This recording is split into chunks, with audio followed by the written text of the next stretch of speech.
గుండెకాయ గట్టిగా పట్టుకొని ఇక్కడ రేవంత్ రెడ్డి గారు ఏదో అంటున్నారు, కొంచెం జాగ్రత్తగా వినండి. కాకపోతే ఒక చిన్న రిక్వెస్ట్ ఏంటంటే, మీలో ఎవరైనా హార్ట్ పేషెంట్ ఉంటే దయచేసి ఈ వీడియో చూడొద్దు. ఎందుకంటే రేవంత్ రెడ్డి గారు చెప్పే మాటలు విని మీకు హార్ట్ ఫెయిల్యూర్ అనేది రావచ్చు, మీ హార్ట్ ఫెయిల్ అయిపోవచ్చు. కాబట్టి దయచేసి ఈ వీడియోని స్కిప్ చేయండి. ఇక ఏమంటున్నాడో ఒకసారి వినండి. వచ్చే ఎన్నికల్లో మీ ఓట్లతోనే మళ్ళీ ప్రభుత్వాన్ని ఏర్పాటు చేయాలని మా పార్టీ, మా ప్రభుత్వం అనుకుంటుంది. ప్రతి ఆడబిడ్డను 1 కోటి మందిని ఇందులో సభ్యులుగా చేర్చి ఆ 1 కోటి ఓట్లతోనే రెండోసారి ప్రభుత్వాన్ని ఏర్పాటు చేసి మిమ్మల్ని 1 కోటి మందిని కోటీశ్వర్లను చేసే బాధ్యత తీసుకుంటామని తెలియజేస్తూ మీ అందరి దగ్గర సెలవు తీసుకుంటున్నా. అయ్యా రేవంత్ రెడ్డి గారు, 2 చేతులు జోడించి మీకు దండాలయ్యా. మీ కాళ్ళు ఇక్కడ కనిపిస్తలేవు, కానీ మీ కాళ్ళు కనిపించుంటే మీ కాళ్ళ మీద పడి దండాలు పెట్టేటోడు నేను. ఎందుకంటే రాష్ట్రాన్ని 16 నెలల్లో 50 సంవత్సరాలు వెనక్కి తీసుకెళ్లిన ఘనత మీదే. రాష్ట్రాన్ని మొత్తం సంకనాకిచ్చేసి మళ్ళీ మేమే గెలుస్తాము అని చెప్పేసి ధీమా వ్యక్తం చేస్తున్నారు. అంటే నిజంగా ఇది ఆశానాలా అత్యాశానాలా? ఒక్కసారి రేవంత్ రెడ్డి గారు దయచేసి సమాధానం చెప్పాలి. ఎంత ఘోరంగా ప్రజల్ని మోసం చేశారు అంటే, ఎలక్షన్లకి ముందు 6 హామీలు, దొంగ హామీలు ఇచ్చి ఈరోజు గెలిచిన తర్వాత ఆ 6 హామీలను తీసుకెళ్ళి అటకెక్కిచ్చేసి మొత్తానికి నా దగ్గర ఏం లేదు, కావాలంటే నన్ను కోసుకొని వెళ్ళిపోండి అని చెప్పినటువంటి వ్యక్తి మీరే. బహుశా భారతదేశ చరిత్రలో ఎవ్వరు కూడా, ఏ నాయకుడు కూడా ఈ మాట ఉండడు. అట్లాంటిది మీరు నా దగ్గర ఏం లేదు, కోసుకపోండి అని చెప్పి మళ్ళీ నేనే గెలుస్తా అని చెప్పేసి ధీమా వ్యక్తం చేస్తున్నారంటే మరి ఇంత కాన్ఫిడెన్స్ ఎక్కడి నుంచి వస్తుందో నాకు అర్థం కావట్లేదు. ఎంత ఘోరంగా ప్రజల్ని మోసం చేశారు ఒక్కసారి ఆలోచించండి. రైతులను నమ్మించి గొంతు కోశారు, రైతులను నమ్మించి ఓట్లు వేయించుకున్నారు. నేను చాలాసార్లు చెప్పా, హైదరాబాద్లో గెలవల కాంగ్రెస్, ఎక్కడ మొత్తం డిస్టిక్లలోనే గెలిచింది. అంటే రైతులే గెలిపించారు. ఆ రైతుల పరిస్థితి ఈరోజు ఏంటంటే, ఒడ్లు వర్షానికి కొట్టకపోతుంటే చూసే దిక్కు దివానం లేదు. రైతు బంధు, మేము వినేటోళ్ళం, రైతు బంధు డబ్బులు పడ్డాయి అని చెప్పేసి. ఆ రైతు బంధు బంద్ అయిపోయింది. మీ దయ వల్ల రైతు బంధు బంద్ అయిపోయింది. రైతుల చేతిలో చెల్లి గవ్వ లేకుండా చేశారు మీరు. ఈరోజు మళ్ళీ మేమే గెలుస్తామని చెప్పేసి ఎంత కాన్ఫిడెన్స్ సార్!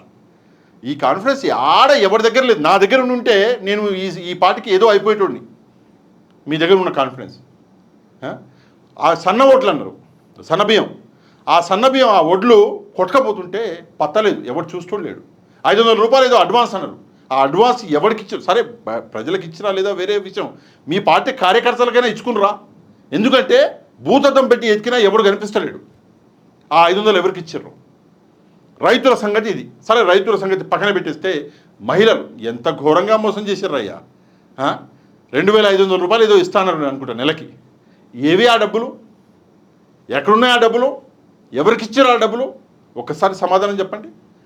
16-17 నెలల తర్వాత ఈరోజు ప్రశ్నిస్తే నా దగ్గర ఏం లేదు, కోసుకపోండి అంటున్నావు. మళ్ళీ నువ్వు వస్తా అని చెప్పేసి నీకు కాన్ఫిడెన్స్. దేవుడి దయ. మహిళల్ని పక్కన పెట్టేయండి, విద్యార్థుల్ని ఎంత ఘోరంగా మోసం చేసిన విద్యార్థుల్ని. ఇప్పటికిప్పుడు అడ్మిషన్లు ప్రారంభం కాబోతున్న ఇంజనీరింగ్, ఒక్కొక్క విద్యార్థికి 5 లక్షల రూపాయలు ఇస్తా అన్నావు. ఎక్కడా? ఏమైనా ప్లాన్ ఉందా? అసలు చెప్పిన మాట గుర్తుందా? ఒక్కసారి సమాధానం చెప్పు. మాటే గుర్తులేదు. అది కాకుండా విద్యార్థులకు ఏదో కార్డు ఇస్తా, పుస్తకం ఇస్తా, అందులో అదేదో ఇస్తా, ఇదేదో ఇస్తా అన్నావు. ఎక్కడ? పేదవాళ్ళకి ఇండ్లు అన్నావు, ఇందిరమ్మ ఇండ్లు అన్నావు. ఈరోజు నీ ఇందిరమ్మ ఇండ్ల కోసం నీ పార్టీ కార్యకర్తలే చెప్పులతోటి కొట్టుకుంటున్నారు. ఒక్కొక్కరిని వీడియోలు వైరల్ అవుతున్నాయి మీరు చేస్తున్న అన్యాయం వల్ల.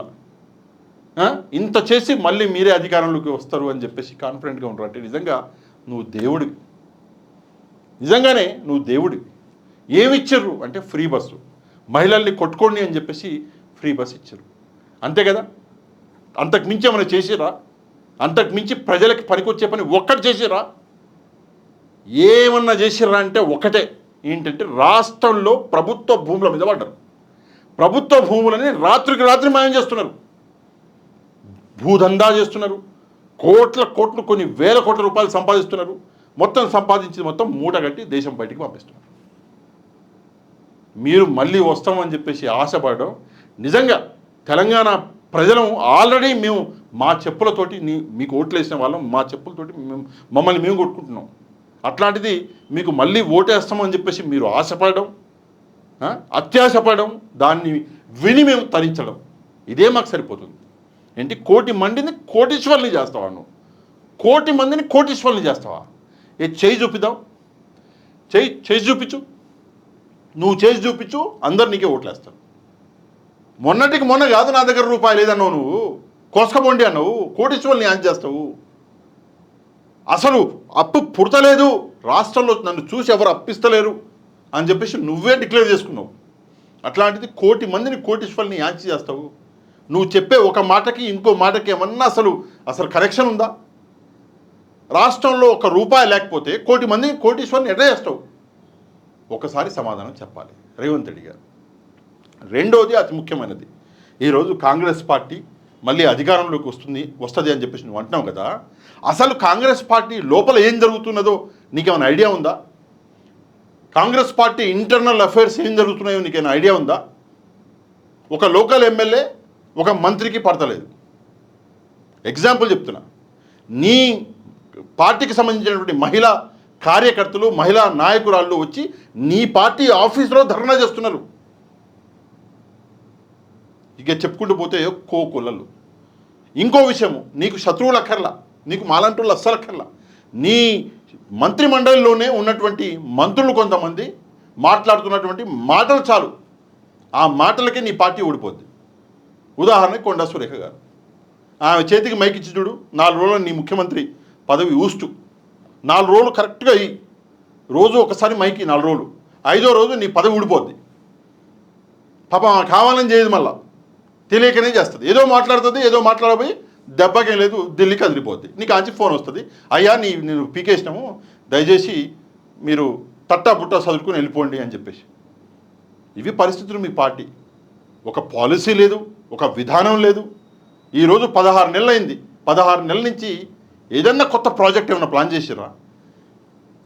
ఏదైనా కొత్త ప్రాజెక్ట్ ప్లాన్ చేసిరా? తెలంగాణలో కాళేశ్వరం అంటారు, మళ్ళీ కాళేశ్వరమే జిందాబాద్.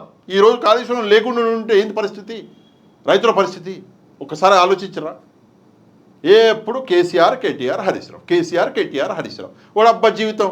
వాళ్ళ గురించే మాట్లాడాలంటే నువ్వు ముఖ్యమంత్రి ఎందుకయా? ప్రజల గురించి మాట్లాడు, ప్రజల సమస్యల మీద మాట్లాడు. అసలు ఒక్కటంటే ఒక్క స్పీచ్ అయినా సరే నీది కేసీఆర్ కేటీఆర్ హరీష్ రావు లేనిది ముగిసిందా ఈ రోజు దాకా కూడా? అదే మొన్న కేసీఆర్ చూడు, అసలు నీ సోయే ఎత్తలేదు. ఎందుకంటే నీకు ఆ వాల్యూ లేదనుకున్నాడేమో, నీ మాటే తీయలేదు అసలు. ఇవి తెలంగాణలో ప్రస్తుత పరిస్థితులు. దయచేసి నువ్వు ఏమన్నా చెప్పు, నువ్వు ఏమన్నా చెయ్యి. ఇప్పుడు నువ్వు 1 సంవత్సరం ఉంటావో, 2 ఏళ్ళు ఉంటావో, లేదంటే మొత్తం 2028 వరకు నువ్వే ఉంటావు. ఉండి దయచేసి వదిలిపెట్టి వెళ్ళిపోయా, నీకు దండం.